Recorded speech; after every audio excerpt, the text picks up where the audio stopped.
Do you look back on your life and reflect about how you made it to this point and how you worried so much about things that really didn't matter? Today, I'm going to share the 5 things that I stopped doing when I turned 50 and how my life has improved for the better, because there's so many things in life that we worry about and we stress about that really are not that important and that we don't need to waste our time with. Hi there. If you're new here, I'm Lori and this is my channel, Ever After 50. I will be sharing here all things midlife. I'm a working mom. I have a full-time job. I have a small business. I'm married. I have 2 young adults living in the home still, and I have 2 cats. Today I'm going to talk about the 5 things that I've changed since turning 50 and what I've stopped doing. I mean, the list is endless, but I wanted to just focus on the top 5. And the first thing is that I have stopped worrying about everything I put in my mouth. I have struggled with my weight my entire adult life.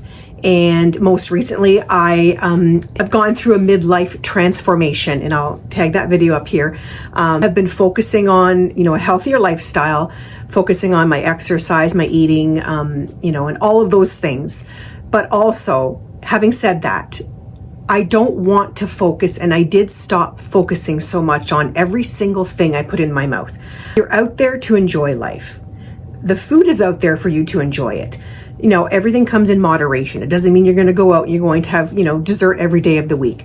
But for me, I focused so much on I can't have this, I can't have that, I shouldn't, I couldn't, I wouldn't, all that stuff, that I really didn't even enjoy food for many years because I had so many restrictions and I felt guilty about everything I ate. And, for me, I get enjoyment out of experiences. I like to go out for a dinner. I like to go to an event and enjoy the food. Food is the social thing for me.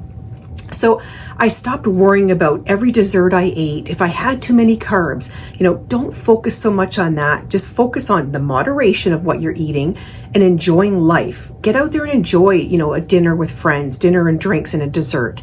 It's okay. That's probably number 1 on my list, is that I wish that I would have just enjoyed living and not focusing so much and obsessing about what I was eating and what I shouldn't be eating mostly. The second thing is that I stopped worrying about what everybody else thinks.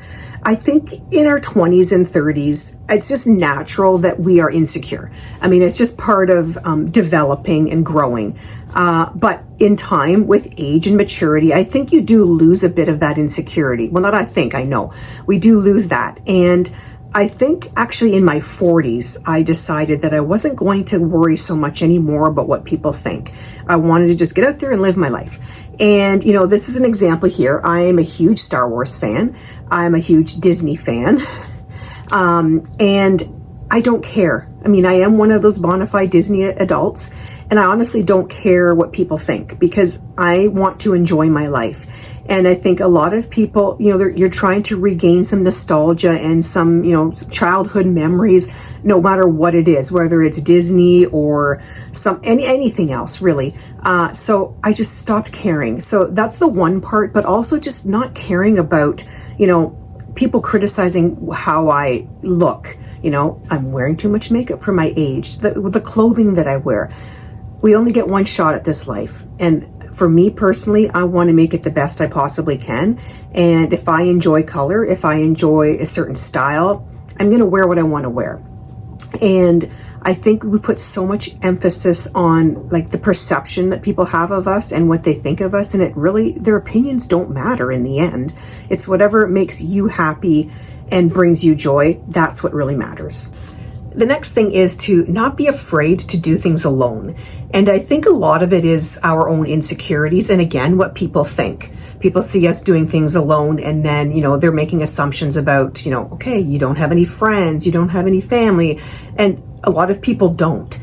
And that's okay. But it's also okay to get out there and do things alone, because if you wait for someone to be available to do things with you, you might not ever get the chance to do those things. And again, in my case, huge Disney fan, I started taking solo trips to Disney 5 years ago.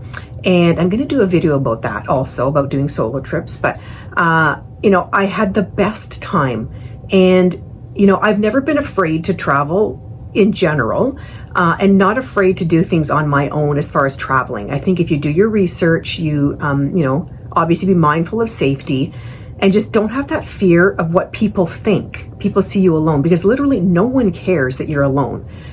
People are busy in their own minds trying to, get through their own day, and they're busy in their own travel, adventures. They don't care that you're standing there alone. And I think, we miss out on a lot of opportunities because we're afraid to do things alone. How many of you are people pleasers?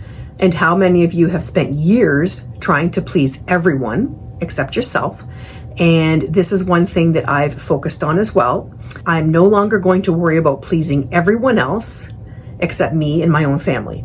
And, we put so much effort also into our extended families, making sure that they're all happy, doing things that they want, what we think they want, what we think is accepted and okay. But in the end, we have to be mindful of our own family and what makes us happy and brings us joy. Because people pleasing, I think, is the life sucker for so many people. And again, I just come back to this same, that we only get one shot at life, so let's make it a good one. We have shifted our family, like I said, focusing on what's best for us and our kids and what we want as a family unit. It eliminates a lot of stress for us, and, setting those boundaries, I think, are really important too. But yeah, so stop being people pleasers, worry about yourselves, and making sure that you and your own family are happy first. The final thing that I quit in my 50s was trying to be perfect. And I will admit, I'm one of those people for years, probably decades, where that was one of my focuses, that everything had to appear to be perfect. And I think everything stems from, the perception of others. We're so worried about what other people think. And we've got this, image in our minds of what we think we should be and what society expects us to be, what our parents expect us to be, our family. We're trying to please everyone. Perfectionism is unattainable because it's always going to be something more and more. And it's a soul sucker, basically. And I learned over decades that a lot of those things, like if it's, perfect family photos, perfect parties, perfect events, perfect outfits, it really didn't matter at all. All that mattered was that my kids were happy and that we were having a good time together. All this other stuff really didn't matter at all.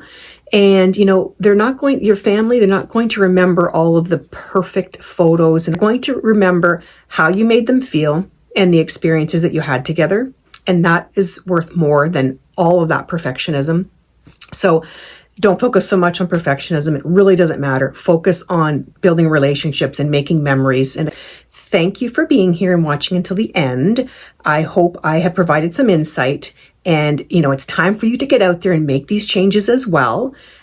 We learn as we age. And, if I could go back, 10, 20 years and tell my younger self to not worry about all of these things, I wish I could.